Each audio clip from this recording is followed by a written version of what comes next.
Okay, like I was saying, instead of coloring like I normally would with my oil pastels, I'm going to trace around the inside of my lines.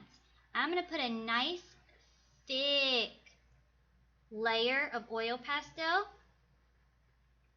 around the inside of my whole shape.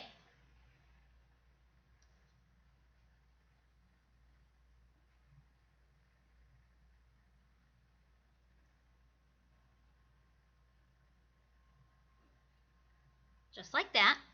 Then, right after I do that, it's important I do it right away. I'll explain why after. I'm going to take my finger and I'm going to pull or push, if I'm coming from the other direction, my oil pastel down into the open part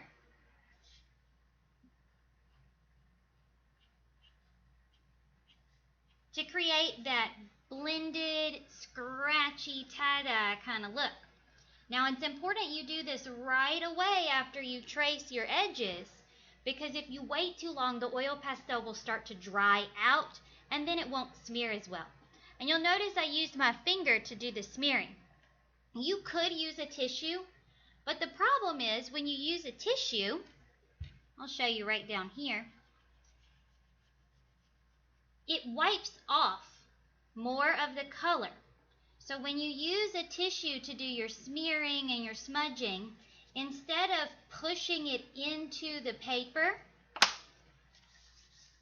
the tissue pulls the color off. So it does work, but it's not going to leave you quite as much color because it's going to pull some of it away, and it's not going to make the nice big streaks the same way that your finger does. So I did the tissue on the top here. Let me use my finger on the bottom and you can kind of see the difference. You get more variety when you use your finger instead of a tissue. Now you still want to have tissues and paper towels nearby, because if you change color, you want to be able to wipe that extra color off of your finger. So my finger still looks a little red, but if I go and smear it around, it's not going to put any color on my paper now. And I can switch and I can do some others. Maybe this alligator is red and pink, and I want him to have some pink in there. So I could switch up and use a different color. It's important that you do all the edges of each shape. You don't want to leave a side undone. So I would go around and do it one more time with my finger and smush it around to make it look kind of tie-dyed.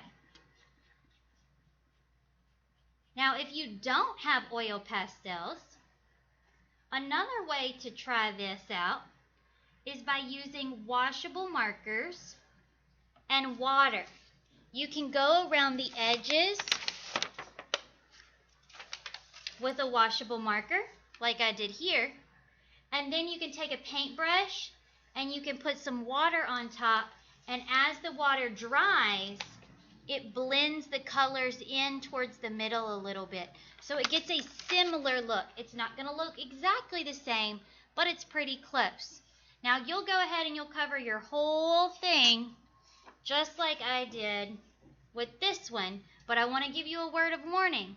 If you try to use the gold or the silver, if you have the same kind of oil pastels as me, the gold and the silver do not smear around. You can see that my moon here looks kind of flat compared to the rest. I tested out the silver on the moon, and it just doesn't smudge with your finger.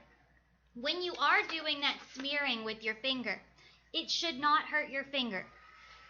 You don't want to press so hard or so fast that you're creating friction and hurting the sides of your fingers. Be gentle, go nice and slow, and take your time to cover the whole thing. This project's going to take us 2 or 3 weeks in class, so you don't have to rush if you're working from home. When it's finished, you'll have a beautiful tie-dyed alligator to share with your family.